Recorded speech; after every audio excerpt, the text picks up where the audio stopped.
Selamat malam para pemirsa, ketemu lagi di Hot Room dengan saya Hotman Faris. Heboh dan viral rumah makan Widuran di Solo yang banyak pelanggannya warga muslim yang sudah berdiri sejak tahun 73. Ternyata minyak remesannya digoreng pakai minyak babi, padahal pelanggannya banyak warga muslim. Dan bahkan di tahun 73 sempat dibuat label bahwa restoran itu adalah restoran halal. Kalau udah begini, bagaimana tindakan yang harus dilakukan terhadap pemilik restoran dan juga terhadap warga muslim yang sudah mengkonsumsi ayam yang digoreng dengan minyak babi tersebut? Apakah ini karena ada kesulitan mendapatkan label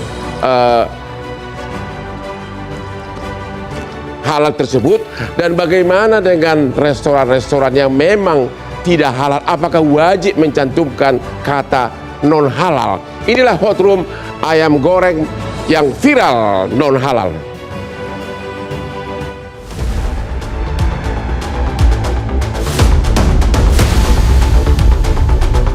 Minggu ini, isu kehalalan makanan kembali menjadi sorotan publik. Usai rumah makan ayam goreng Widuran tersandung polemik. Rumah makan yang berlokasi di kota Solo, Jawa Tengah ini mendadak viral karena kremesan ayam goreng ternyata dimasak menggunakan bahan non-halal. Rumah makan yang berdiri sejak 1973 ini memiliki menu andalan ayam goreng kampung dengan bumbu kremes. Usai viral, Wali Kota Solo, Respati Ahmad Ardianto memerintahkan untuk menutup sementara operasional warung makan ayam Widuran. Respati yang datang ke lokasi warung mengatakan penutupan sementara itu agar rumah makan tersebut mengajukan sertifikasi halal terlebih dahulu. Mengapa masih ada pelaku usaha yang belum memiliki sertifikat halal? Apakah undang-undang yang mewajibkan sertifikat halal bagi produk pangan masih kurang pengawasan? Lalu, apakah kejadian ini akan merusak reputasi kota Solo, khususnya pengusaha kuliner?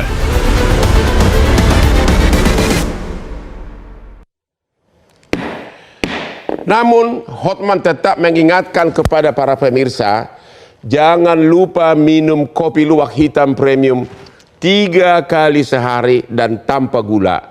Menambah stamina, menambah gairah kerja, dan yang paling utama, daya ingat kamu tetap keren. Tidak gampang lupa anak istrimu.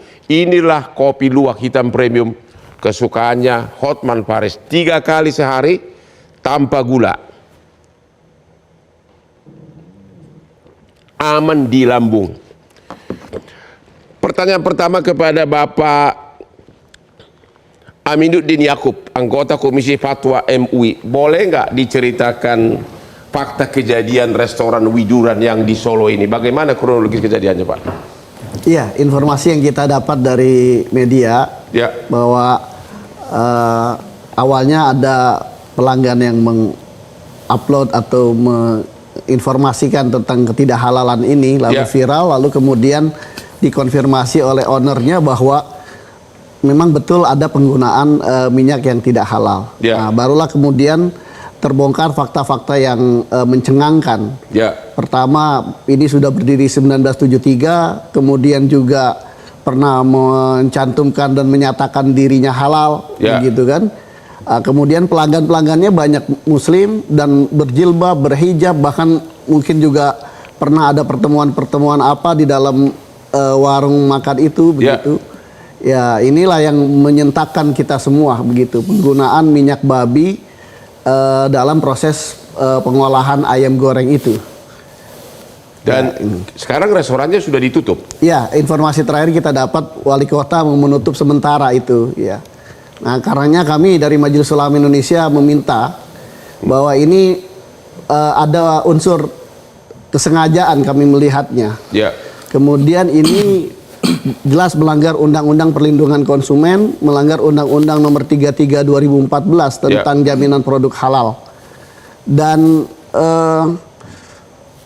ketentuannya sudah tegas. Kalau memang ada penggunaan yang non halal, dia harus mendeklar dan menyampaikan kepada pelanggannya bahwa ini ada penggunaan non halal. Ya. Artinya bukan dilarang seseorang itu berjualan produk yang tidak halal, tetapi dia harus menjelaskan kepada konsumen di outletnya gitu tentang ketidakhalalan itu, begitu.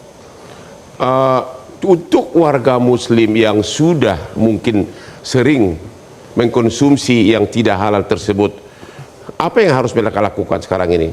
Ya, pertama tentu kalau dalam Islam, kalau satu perbuatan dilakukan karena tidak tahu atau lupa atau sangat terpaksa, berdasarkan hadis Nabi, rufi'an ummati al-khata wa nisyan wa mastukriha minhu, ya dia tidak berdosa karena dikonsumsi karena ketidaktahuannya, begitu. Ya tentu sebagai seorang Muslim, ya apapun kesalahan, ya mungkin kita perlu bertaubat ya, atau tahu atau tidak tahu. Tetapi konsumen Muslim di sini, saya kira bisa melakukan gugatan ya atas tindakan yang dilakukan oleh pemilik dari warung widuran ini, karena ini deliknya delik aduan ya, yang dalam Undang-Undang Perlindungan Konsumen itu bisa diadukan baik secara pidana ataupun perdata, begitu. Dan kita berharap ini diberikan tindakan yang tegas baik secara administratif maupun secara hukum, ya karena ini harus memberikan efek jerak. Apakah Majelis Ulama Indonesia tidak inisiatif untuk menempuh upaya hukum? Ya, ini beberapa komponen masyarakat sudah melakukan dan melaporkan ini, begitu. Dan kita harapkan ini bisa segera ditindaklanjuti oleh pihak yang berwajib untuk segera dilakukan penindakan hukum. Karena apa? Karena sekali lagi ini sering terjadi sesungguhnya. Karena kebetulan viral saja gitu. Dan banyak terjadi di banyak tempat, begitu. Ya, di mana warung makan, restoran dan sebagainya yang menjual produk yang tidak halal dan dia tahu itu tidak halal, tapi dia tidak mendeklar ketidakhalalan dan juga membiarkan konsumen Muslim mengkonsumsi. Tapi kalau lihat di mana-mana ada restoran Chinese, di mana-mana ada restoran Batak yang jelas di dalamnya ada non halal, tapi tidak ada label non halal di depan warungnya. Gimana itu? Label non halal itu bukan berarti ada sertifikasi non halal. Dia mendeklar ada B2 misalnya, atau dia menyatakan tidak halal, begitu. Seperti di supermarket itu kan ada pojok tempat yang memang di situ ada daging yang non halal. Artinya gitu. Tidak kayak restoran Chinese atau restoran B2 itu tidak perlu ada label di pintunya non halal gitu.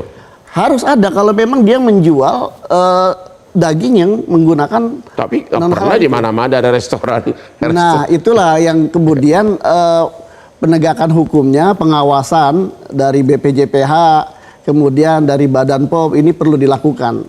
Dan Undang-Undang 33 2014 itu sesungguhnya 2019 sudah boleh wajib, tapi kemudian mengingat banyak hal teknis yang belum selesai, akhirnya ditunda di 2026, di mana seluruh makanan, minuman, untuk makanan dan minuman ya, itu sudah wajib bersertifikat halal, kecuali memang dia menjual produk yang non halal, maka dia harus mencantumkan tanda non halal di depan restorannya atau di kemasannya atau di dalam produknya. Terima kasih. Niti Emiliana dari Jayasa Lembaga Perlindungan Konsumen. Kalau dalam kasus restoran di Solo itu, sanksi hukumnya apa? Kalau dalam Undang-Undang Perlindungan Konsumen ini tentu sangat melanggar hak konsumen. Yes, karena kan konsumen itu berhak untuk mendapatkan informasi yang benar, jelas dan jujur, dan juga konsumen berhak atas keamanan, kenyamanan terhadap pengkonsumsian produk tersebut. Nah, ini juga sesuatu hal yang dilanggarnya adalah dalam Undang-Undang Perlindungan Konsumen, pasal 8 itu adalah sesuatu hal yang dilarang dilakukan oleh pelaku usaha. Dengan hal ini, pelaku usaha dilarang untuk memberikan informasi yang salah dan juga tidak memberikan Dan informasi ini label. tergolong apa? Perbuatan pidana. Bisa termasuk dalam tindakan pidana karena memang hal ini juga termasuk pembohongan publik dan melanggar hak konsumen. Dalam Undang-Undang Perlindungan Konsumen ini sebenarnya dalam sanksi pidana itu masih dalam tahap 5 tahun ya, maksimal 5 tahun penjara dan maksimal atau denda maksimal 2 miliar ya. Oke, jadi pemilik restoran yang berbohong kepada publik ternyata restorannya ada tidak halal bisa kena ancaman pidana. Ketemu lagi di Hot Room.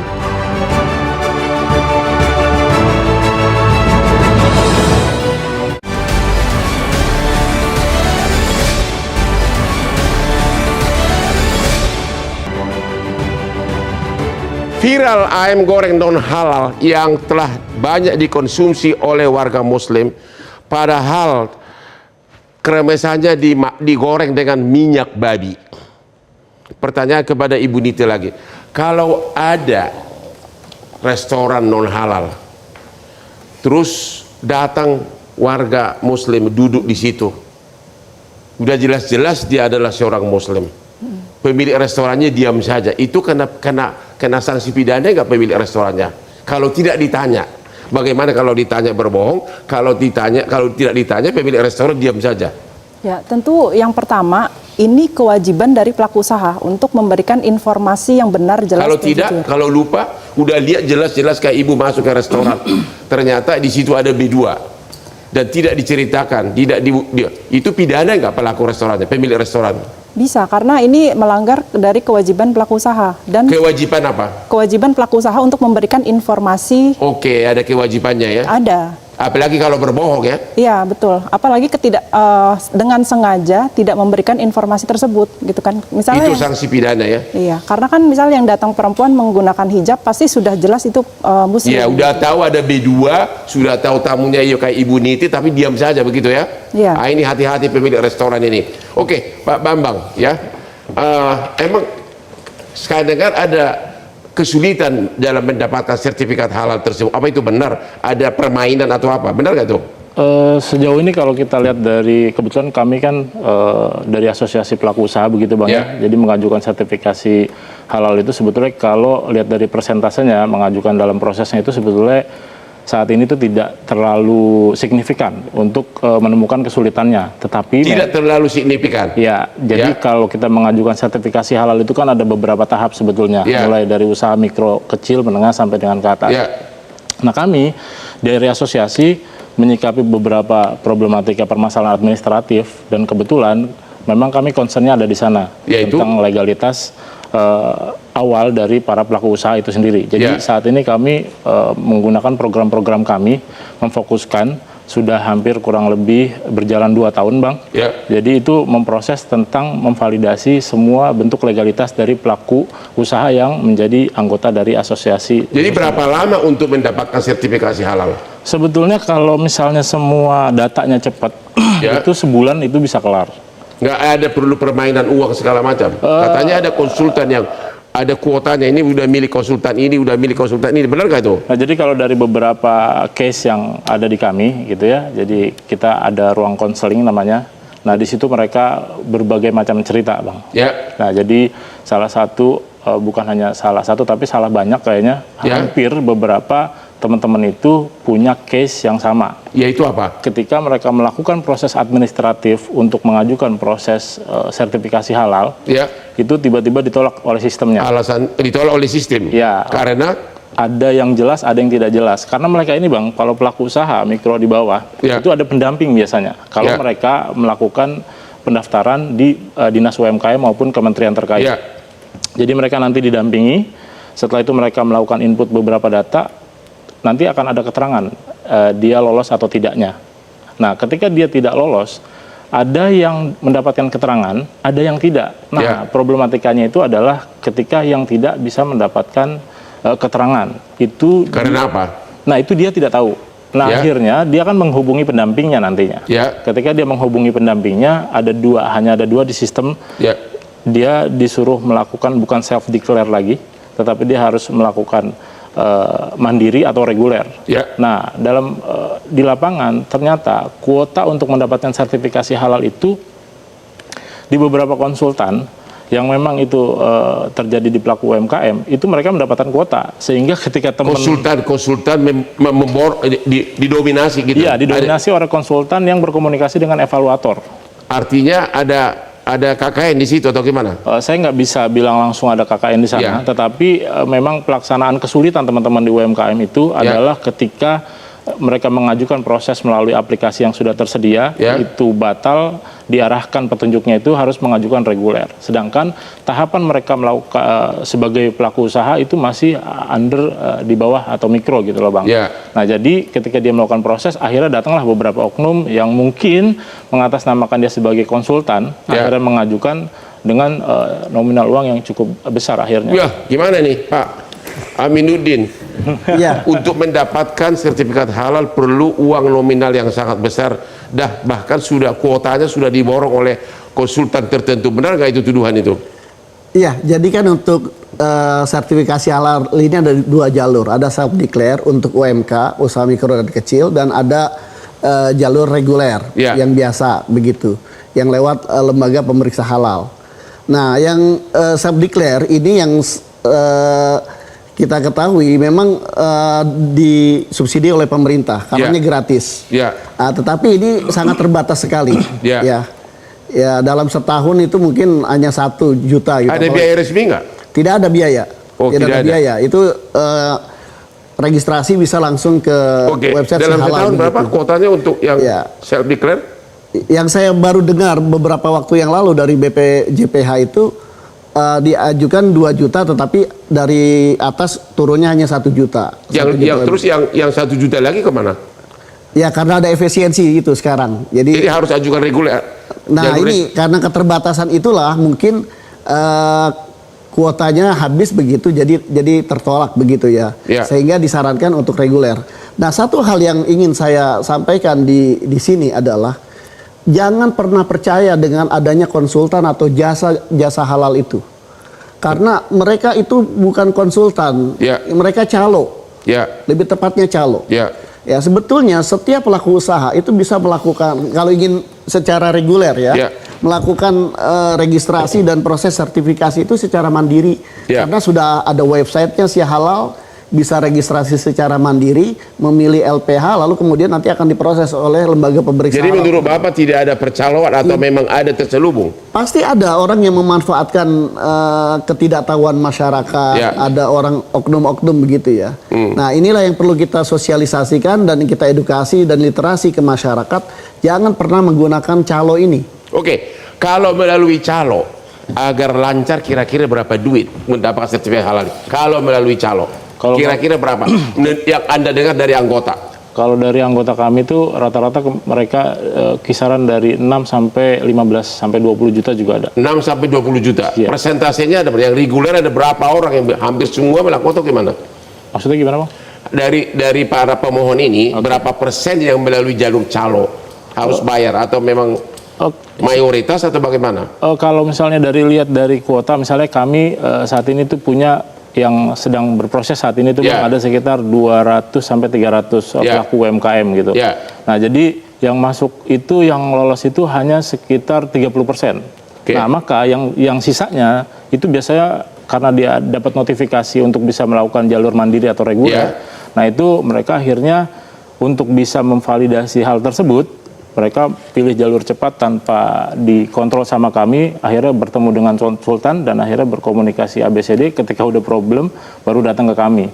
Nah, jadi jalur cepat maksudnya jalur calo? Iya, jalur, saya nggak bisa bilang itu calo, tapi mereka mengatasnamakan konsultan misalnya. Jadi saya belum pernah lihat bahwa itu ada percaloan secara langsung. Jadi Anda mengatakan jalur konsultan atau tanda kutip calo itu banyak lolos dengan jalur itu? Iya. Banyak? Banyak. Oke, temu lagi di hot room, banyak calo rupanya untuk mendapatkan sertifikat.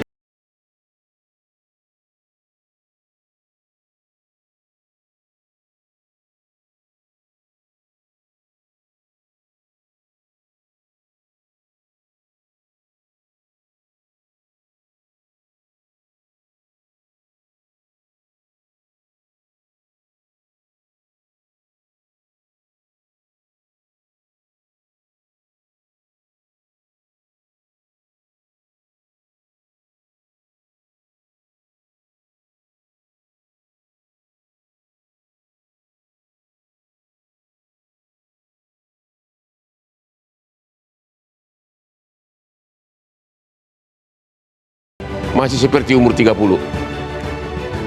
Pak Haikal, halo Pak Haikal. Bang Hotman, siap Bang Hotman. Ya, apakah Siap. benar ada lagi tuduhan dari asosiasi UMKM nih, katanya untuk mendapatkan sertifikat halal itu ada jalur calo atau konsultan, apa itu benar Pak?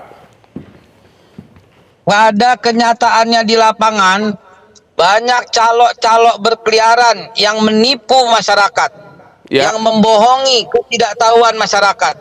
Calo-calo ini selalu kita berantas, selalu kita ungkap, tapi kemudian tumbuh lagi. Karena itu kepada masyarakat saya himbau, jangan menggunakan calo, langsung saja menghubungi website kami yaitu Si Halal dan mendapatkan informasi yang selengkap-lengkapnya. Bohong semua calo-calo itu, apalagi konsultan-konsultan itu. Tidak ada satupun yang resmi, tidak ada satupun yang benar. Jadi untuk mendapatkan sertifikasi tersebut berapa lama Pak?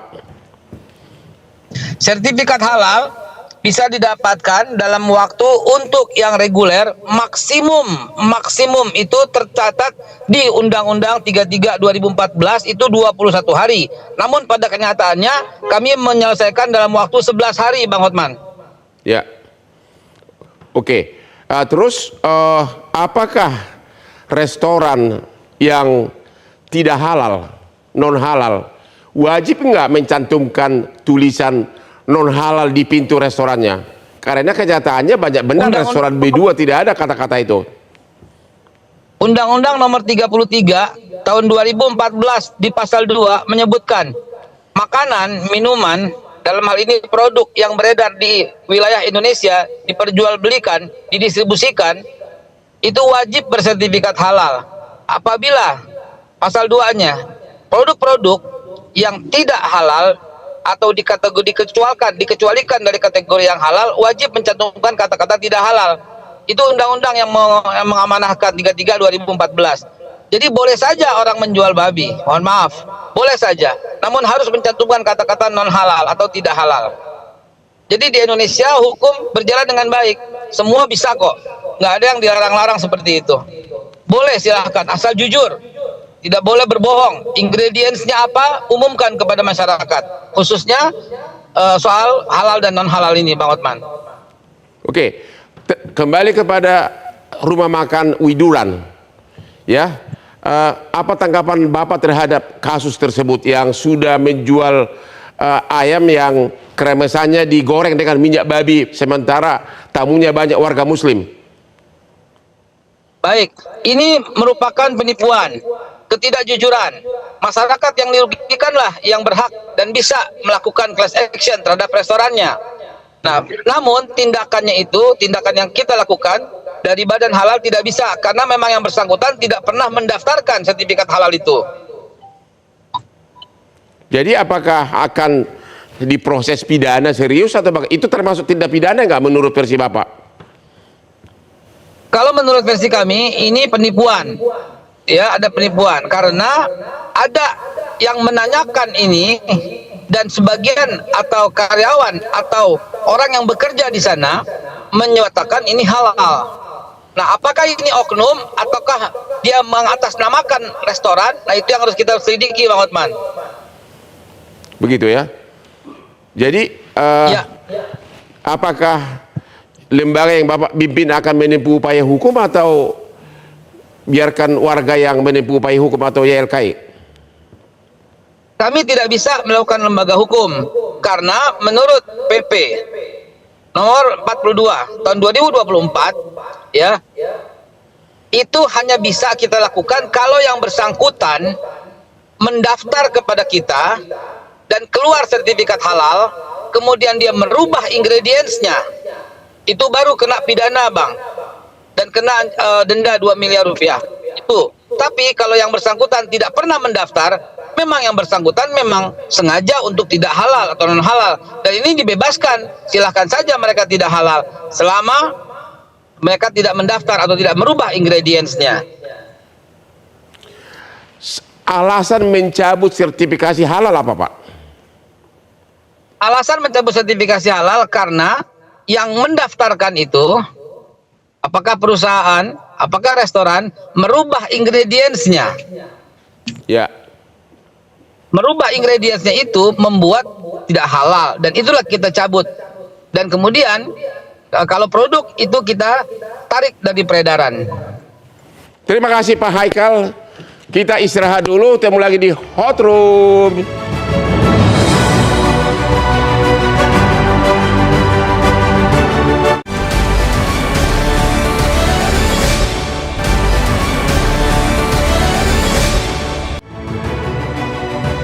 Temu lagi di Hot Room. Kita sudah akhirnya tiba Bapak Haikal ya, yang menandatangani sertifikasi halal. Berapa ribu sehari? Kita punya target satu hari 10.000 sertifikat. Oh ya? Sehari. Dan dari 10.000 itu ada berapa melalui calo dan berapa biayanya? Inilah. Jadi kita tidak menerima soal calo. Ya. Kita pun tidak menerima soal konsultan. Ya. Jadi mulai sekarang di bawah pimpinan saya ini, calo kita berantas. Calo diberangkas. Berantas calo semua. Ya. Konsultan-konsultan halal juga kita hapus-hapuskan semua. Ya. Semua directly langsung ke BPJPH. Ya. Badan halal ini. Kenapa lembaga yang Bapak pimpin tidak bisa menempuh upaya hukum terhadap itu rumah makan Widuran ini? Karena undang-undang. Ya. Jadi PP 42 tahun 2024. Kalau dia belum pernah mendaftarkan, Ya. maka dia tidak bisa kita jerat oleh kami. Ya. Oleh kami. Tapi LKI bisa. Ya. Konsumen bisa. Ya. Karena gini Pak, setelah restoran mendaftar kepada kami, kemudian kami turunkan tim Ya. auditor halal dan mengecek, dan kemudian bersih semuanya dan halal, kami keluarkan sertifikat halal. Ya. Nah, ketika di lapangan, pada kenyataannya berjalan waktu, kemudian dia mengubah ingredientsnya sehingga tidak halal, baru itu bisa kita lakukan tindakan. Ya. Nah, yang bersangkutan ini tidak pernah mendaftarkan produknya ke kami. Sekaligus terima kasih Bang Hotman mengangkat ini, sekaligus menghimbau kepada semua masyarakat sesuai Undang-Undang 33 2014 Ya. pasal 2, bahwa semua produk yang dimaksud produk sementara ini makanan dan minuman. Ya. Nanti 2026 kosmetik, obat dan seterusnya. Ya. Yang beredar di Indonesia, yang didistribusikan, yang diperjualbelikan, pada hakikatnya wajib bersertifikat halal. Wajib bersertifikat halal. Nanti bisa 100.000 sertifikat Bapak tanda tangan di tiap hari ya. Per hari saya punya target 10.000 sertifikat halal per hari, karena ada 66 juta pelaku usaha di Indonesia yang secara bertahap harus mendaftarkan produknya ke Terima kasih asosiasi tadi yang tanda tangan sertifikasi halal mengatakan nggak ada calo. Kok tadi Bapak mengeluh katanya sebagian melalui calo? Ini yang bilang ngomong nih. Kalau sebagian melalui calo berarti sebagian jalur belakang ke Bapak Bilau ini, bukan? Gimana? Ya itu kan teknis ya Bang ya. Jadi kalau misalnya di lapangan itu Bang biasanya selalu berbeda dengan apa yang memang disajikan pada umumnya gitu. Ya. Nah di teknis tuh bukan hanya itu Pak, jadi problem. Tapi sampai sekarang masih banyak calo dan pakai uang gitu. Kalau yang berlaporan dari anggota asosiasi sampai malam ini pun ada yang lapor. Sampai malam ini pun. Karena dia tahu saya ada di sini dan saya akan ketemu dengan BP Haikal, maka semua WA saya dari tadi nggak akan berhenti. Oh ya? Ya. Nanti banyak benar sampai banyak WA tetap. Nanti Bang Hotman akan lihat isi WA dari handphone saya. Setuju Bang Hotman? Yang calo itu kalau dibilang masih ada, jelas masih ada, tapi jangan diterima, itu masalahnya. Ya. Untung nih, mumpung nih, Tapi kita katanya semua saya sudah main calo pakai uang langsung keluar sertifikatnya. Oh enggak, kalau itu enggak. Ya, nanti kita lihat di lapangan. Jadi Bapak tetap jadi gini Pak, tetap bersikuku bahwa dengan uang bisa keluar sertifikat itu. Selama di Indonesia kayaknya ya. Selama di Indonesia kayaknya ya. Saya harus bilang itu. Sampai malam ini. Ya. Gini, saya kasih tahu prosesnya dengan sangat mudah. Ya. Saya pemilik restoran. Ya. Cukup masuk ke dalam web, daftarkan nama produknya, ingredientsnya. Ya. Kemudian itu diterima oleh kami sistem.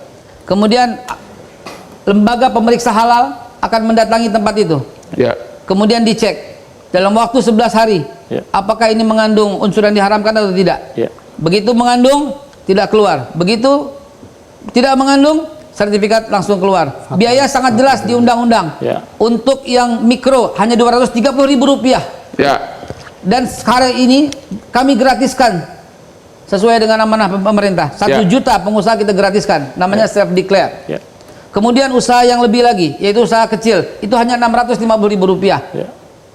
Lalu usaha yang besar, yang menengah itu hanya 5 juta rupiah, dan yang sangat besar seperti perusahaan-perusahaan raksasa itu maksimal hanya 12.500.000 rupiah. Itu tertuang di undang-undang. Jadi Bapak menjamin bersih. I guarantee you 100%. Tidak ada sogok menyogok untuk sertifikasi halal. Tidak ada urusan walaupun malam ini banyak benar WA mengadu ke ketua asosiasi. Itulah calok-calok yang mesti kita berantas. Begitu. Dan maaf, kebodohan masyarakat yang masih mempercayai calok untuk urusan halal. Ya. Urusan halal dan haram ini tidak bisa pakai calok. Wah, cuma 1% babinya halal saja. Wah, tidak bisa. Nggak bisa. Dan I guarantee you tidak akan bisa terjadi. I guarantee you. Saya jelaskan. Silakan Pak. Hotman. Majelis Ulama Indonesia. Kalau di dalam sistemnya itu tidak mungkin ada calo. Begitu diregistrasi di si halal, lalu ke LPH, lalu ke Komisi Fatwa, lalu kemudian dikeluarkan sertifikat oleh Babe Haikal, itu tidak ada proses konsulat calo. Tetapi ketidaktahuan masyarakat, kurangnya literasi, edukasi, sosialisasi masyarakat, bagaimana cara mendaftar, bagaimana cara berproses segala macam, inilah yang dimanfaatkan oleh oknum-oknum yang mengaku sebagai konsultan, padahal dia adalah calo. Nah, ini memang akan terus terjadi karena literasinya belum merata. Andai nanti semua sudah memahami dan sudah mengetahui bahwa proses sertifikasi itu tidak perlu melalui jasa konsultan, bisa diregistrasi dari dalam kamar rumah dengan website. Jadi bisa saja konsultan tersebut hanya menempuh jalur resmi, jalur formal, tapi diam-diam dia minta uang, begitu. Betul. Dia sebetulnya nanti lewat prosesnya, lewat proses si halal juga, begitu. Tetapi antara si halal dengan si pelaku usaha, nah dia di sini mainnya, di tengahnya ini. Jadi udah 2 lawan 1. Ada komentar terakhir dari asosiasi? Saya merumuskan begini Pak, secara teori memang iya, tapi secara teknis dalam aplikasi si halal itu teman-teman pelaku usaha Pak mengalami banyak beberapa kesulitan tentang misalnya mereka ada pendamping biasanya. Nah, pendamping itu menjelaskan A, B, C, D-nya. Tapi ketika itu misalnya dia dalam waktu tertentu pendampingnya lagi susah untuk berkomunikasi, sedangkan kami para pelaku usaha itu harus mempunyai kewajiban mendapatkan sertifikasi halal, bukan hanya terhadap produk, tetapi menjadi bagian kepercayaan kami sebagai para pelaku usaha untuk menjual produk kami. Nah, teknis di lapangan Pak Haikal Hasan terjadi bukan hanya tadi dibilang 11 hari itu jadi atau apa. Ada yang 2 sampai 6 bulan Pak belum kelar-kelar. Ada, saya akuin ada, karena jadi kesalahan jadi memang literasi Pak, masyarakat yang tidak langsung. Karena persyaratannya yang tidak lengkap. Tidak langsung, seperti gini Bang semua Hotman. langsung Pak. Tapi semua langsung Pak, mohon izin Pak, semua langsung. Pak, beliau saya jelaskan udah lagi. jelaskan dengan detail barusan. Paham Pak. Mengklirkan bahwa terjadi proses registrasi. Registrasinya ini nggak mengerti. Kalau soal Bapak bilang tadi biasa ada pendamping, pendamping itu wajib hadir. Mengapa? Karena dia sebagai persaksian mendeklar bahwa prosesnya tidak ada unsur yang diharamkan. Itu pendamping itu wajib, namanya P3H. Pendamping proses produk halal. Sampai di sini paham dan saya sepakat Pak. Saya tidak akan saya jelaskan bottleneck-nya di mana. Saya jelaskan bottleneck-nya di mana. Jadi ketika para pelaku usaha sudah registrasi, ini kan registrasinya banyak, ada 2 juta, tapi budgetnya Babe ini hanya 1 juta. Nah, ini yang perlu diverifikasi. Self declare ya? Iya, self declare. Self declare ini kan anggarannya hanya untuk 1 juta pelaku usaha. Nah, inilah diverifikasi oleh LP3SK nih namanya nih. Ada ininya, ada verifikatornya di BPJPH. Nah, proses verifikasi ini yang memang menjadi bottleneck karena memang banyak sekali yang registrasi. Berarti itu yang oknum. Yang itu memang agak proses. Jadi memang Pak, kami sebentar, saya tambahkan. BPJPH sekarang sedang melakukan upgrade daripada sistem IT-nya dari mono menjadi mikro. Itu juga sudah satu persoalan awalnya dulu ya. Nah, ini memang ada banyak persoalan yang sistem IT-nya yang kemudian juga. Silakan, kita sudah hampir habis waktu. Saya sepakat dengan apa yang Bapak infokan ke kami, tapi memang saya menjelaskan semua teknis yang terjadi di lapangan. Betul. Baik itu mulai dari sistem, kalau memang tuh ada perbaikan. Kami pelaku usaha itu hanya menjalankan semua proses administratif yang ada Pak. Tapi karena teknisnya semua banyak problematika yang ada di lapangan, maka rata-rata Pak, para pelaku usaha itu akhirnya bertemu dengan orang yang salah. Dimanfaatkan oleh dan akhirnya mungkin dimanfaatkan. Nah, buat saya harusnya negara hadir untuk bisa menyelesaikan problematika tadi. Jadi kalau toh memang ternyata calo itu tidak, jadi kita besar tidak setuju. kemungkinan bukan staf-staf Bapak ini yang pelakunya, memang hanya disalahgunakan oleh para calo, begitu? Kalau toh para calo itu ada, harusnya ada jalur koordinasi di dalam, Calo tapi itu kita tidak di dalam lupa staf ini. Ya. Calo itu berada di luar itu. Yang Ya. tadi saya katakan, between pelaku usaha dengan website si halal inilah di tengah-tengah.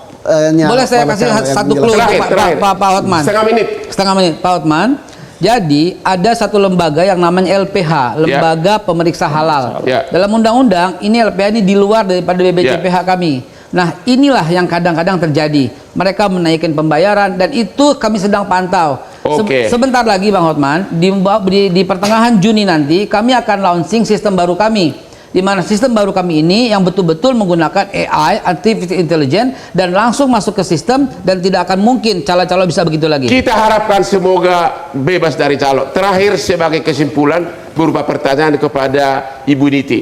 Jadi menurut Ibu, kalau ada restoran non halal dan ada tamunya berpakaian muslim, kalau dia tidak terbuka bahwa ada B2 di situ, apakah itu pidana atau tidak? Ini sekaligus peringatan kepada para restoran. Ya. Kalau Ibu sudah datang misalnya nih, datang ke restoran B2, kalau pemilik restoran diam saja bagaimana? Pidana atau bukan? Ya, itu termasuk dalam pembohongan terkait dengan penipuan ya. Karena kan walaupun dia tidak ngomong apa-apa, cuma diladeni gitu. Dia tidak ngomong apakah ada B2 atau tidak. Karena tidak ada informasi di depannya, di labelnya ataupun di spanduknya itu. Tapi kan kalau misalnya Ibu datang ke restoran Chinese yang sudah hampir pasti ada B2-nya, ya, pemilik restoran juga diam saja, Ibu harusnya sudah tahu. Jadi yang salah siapa? Yang pertama, pelaku usaha itu wajib menginformasikan kepada konsumen. Iya. Wajib. Kalau tidak berarti pidana.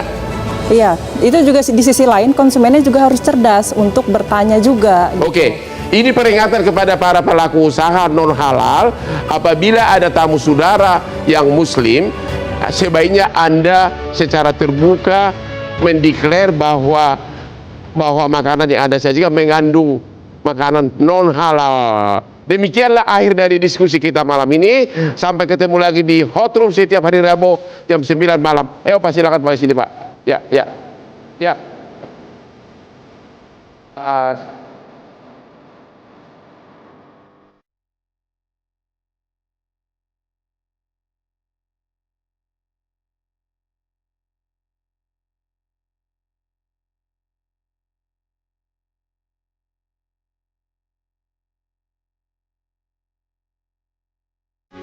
Metro TV. Jelajahi cara baru mendapatkan informasi. Download Metro TV Extend sekarang.